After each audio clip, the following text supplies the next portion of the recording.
ดีพ่อแม่พี่น้องเบิร์ดสุขคนเนาะนี่กะเข้าสู่ซองบาวมานคือเก่าเนาะพี่น้องเนาะมื้อนี้กะสิไปหากินเนาะพี่น้องเนาะเบิ่งนี่หลังจากเฮาเสียหญ้าให้แล้วเนาะพี่น้องเนาะนี่เสียหญ้าให้นี่พักเที่ยงเนาะกำลังไปออกหากินอยู่ตีนภูพุ่นแหละนั่นบนตีนภูพุ่นกำลังไปหากินแล้วเนาะพี่น้องนี่แหละเสียหญ้าพี่น้องเอ้ยยังอีกครึ่งนึงเนาะ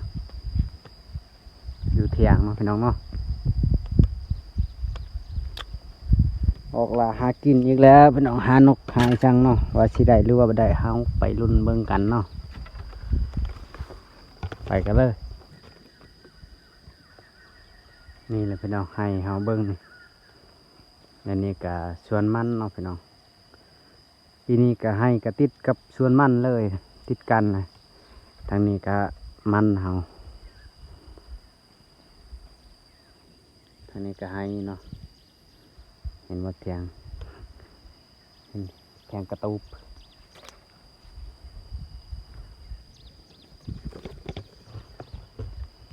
โดนแล้วบ่ได้เฮ็ดคลิปพี่น้องเอ้ยเพราะว่ามันจะเฮ็ดงานตลอดเฮ็ดเวียกตลอดก็เลยบ่ได้เฮ็ดคลิป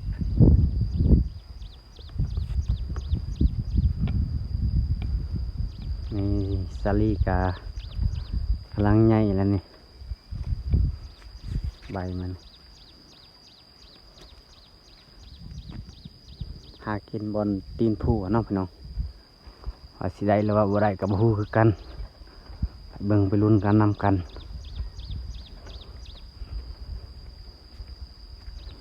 นี่แหละส่วนมันเนาะส่วนมันของข้อยเอง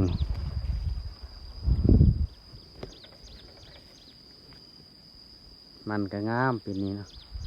เพราะว่าฝนมันตกตลอดเห็นบรรยากาศนี่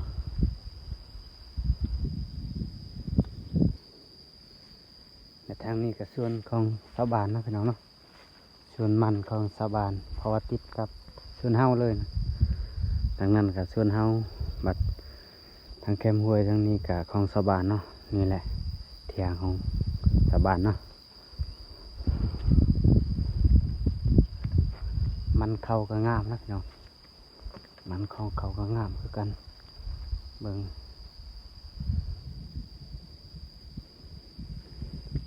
ไปเบิ่งอยู่พุ่นเนาะว่ามีมันนกมันกินจักกันมากอีหยังเนาะ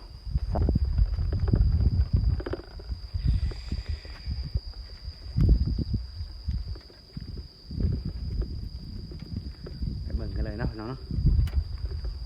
ไป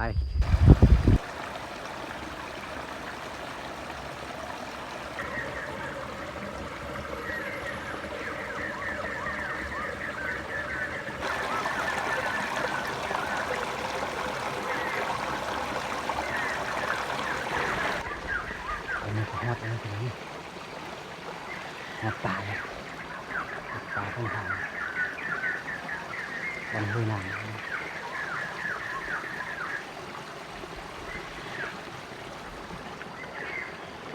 ผมก็เดินตกอันนั้นว่า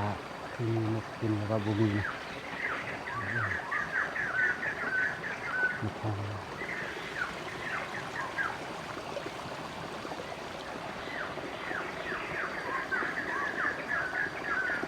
คนปกติอันนี้นกกินลายทั้งนกทั้งกระรอก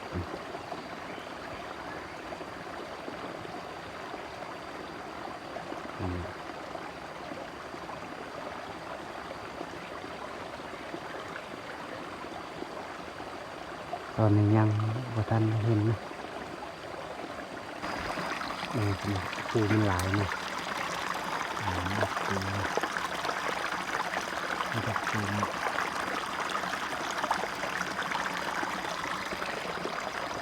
ปูที่ต่อ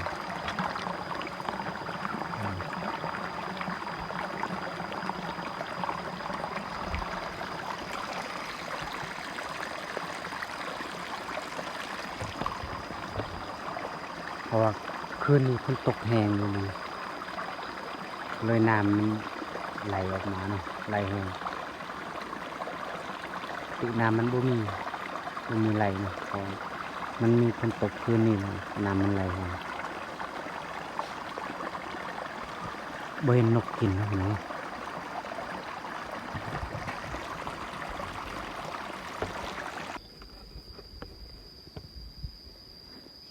นี่แหละต้นมันพี่น้องเห็นว่ามากมันมากแดงๆนะแต่ว่าบ่เห็นมันกินเนาะเพราะว่ายังบ่ทันได้สุกได้หลายเนาะสุกน้อยหนึงมากันนี่แหละพี่น้อง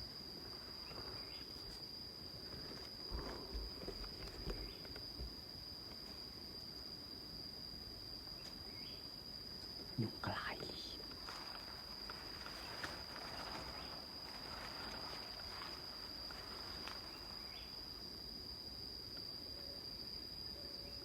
บ่เห็นนกนะบ่เห็นนกกิน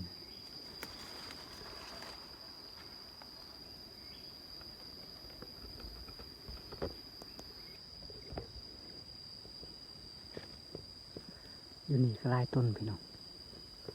เพราะว่าบ่มีหมากเนาะนี่แหละต้นอันนี้แหละ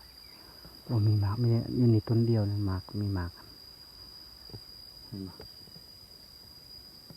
มีหมากอันต้นเดียวนั่นแหละเห็นบ่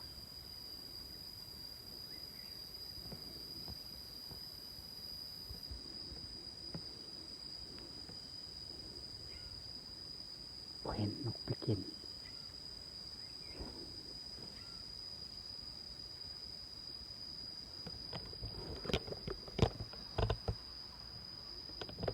เขากลับแล้วนะตัวนั้นเพร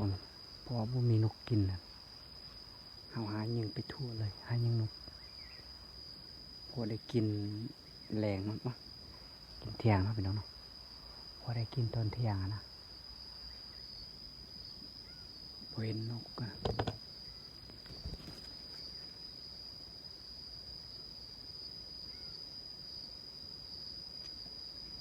บ่เห็น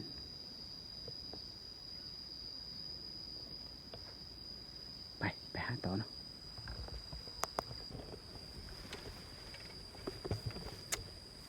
กลับเลยพี่น้องเอ้ยบ่ได้ฮอดพ่อตู่เนาะโอ้ยยุงมันล่าอยู่บ่ได้นะ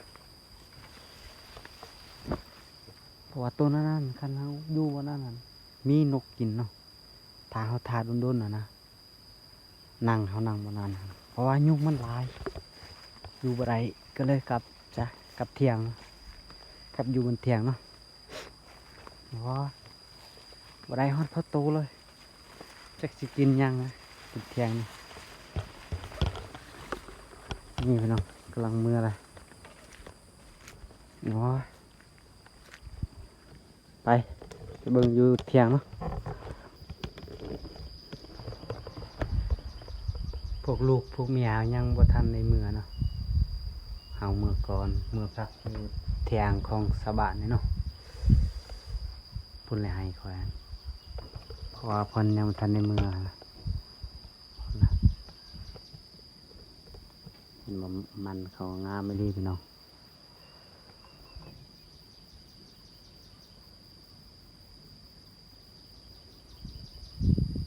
บรรยากาศโอ้ยบรรยากาศคักดี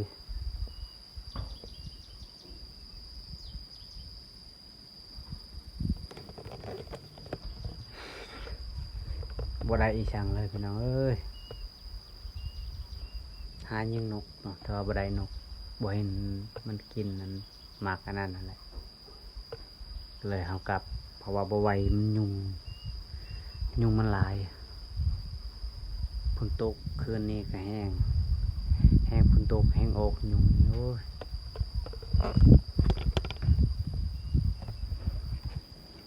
เอามาให้บัด นี่ เอามา เนาะ ให้บัด โอ้ เอามาให้บัด ถ้าบุญอ่านเนาะได้บ่ถ้าบุญอ่านได้บ่ ได้ โอ้ยนี่นะคนได้เนาะได้หอยนี่ยังนี่เครียดบ่ กุบ เครียดนะ นางไอ้ดอนังกบไหนดอนังกบตัวเนาะกี่กัน เรียงตะกร้า จะได้ยังจะได้กระปูบ่ได้กระปูบ่ได้กระปูเนาะแล้วนางวันนี้เด้ได้ยังเจ้าได้ ได้ กระ กระปู ได้กระปูเนาะ ได้กระปูจ้ะ นี่พี่น้องเพิ่นได้ นี่ กระปู ให้ดันเลยได้กระปูบ่ได้ ลายเนาะ ดิทำไมอุ้ยบัด กระหอยยำไรบ่ ก็เลยไปหุกไงต้นที่เห็ดจ้า นั่นเด้ เหยียบน้ำโอ้มากระทาน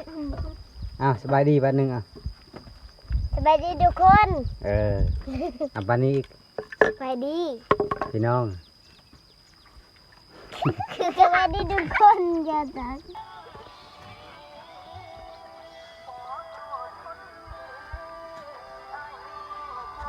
อาหารเนาะพี่น้องเห็ดแกงหอย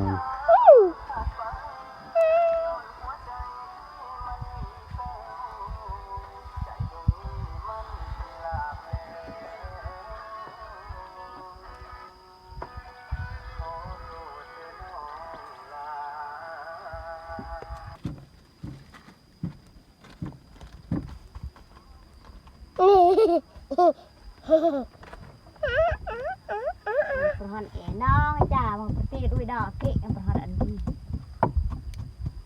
ผมเจ็ด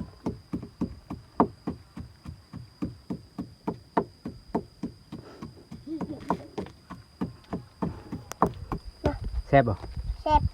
แซ่บไร เจ็บไร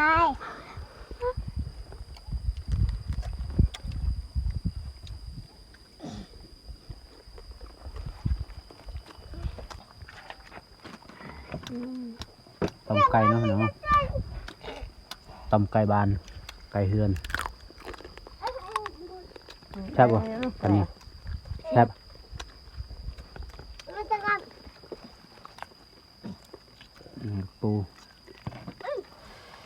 ปูดิบตำแจ่ว อยากเราไม่ได้กิน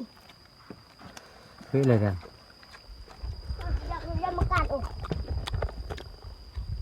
อันนั้นประหารกินเดือนครับ อะไรอะไร มันยังมั่งเลยบุเกะ ดูต้มดาวเนี่ยต้มละต้มลามู เมื่อตัวอันมั่ง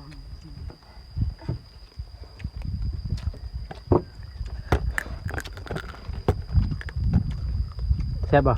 เจ็บ แซ่บไร เจ็บไร จารบอจากกูเอง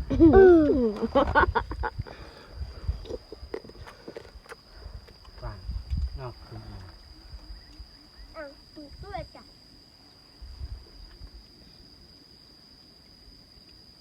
ซอยเนี่ยก่อนซอย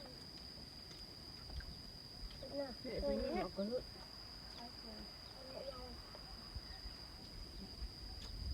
โอ้เลยเล่นปลูกกันเอาปลูก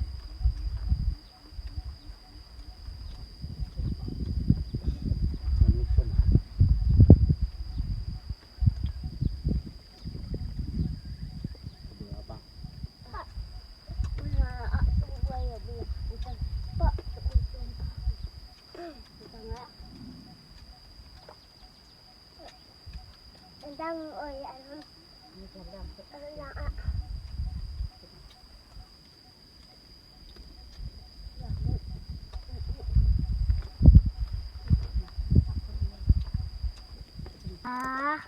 bộ nó mới cha liền ไอ้ เนี่ยอะไรบุ้งจะปูเตะแตะเนาะปูเตะ มา ไรเดียนบี ให้หลุดไปไรเดียนบี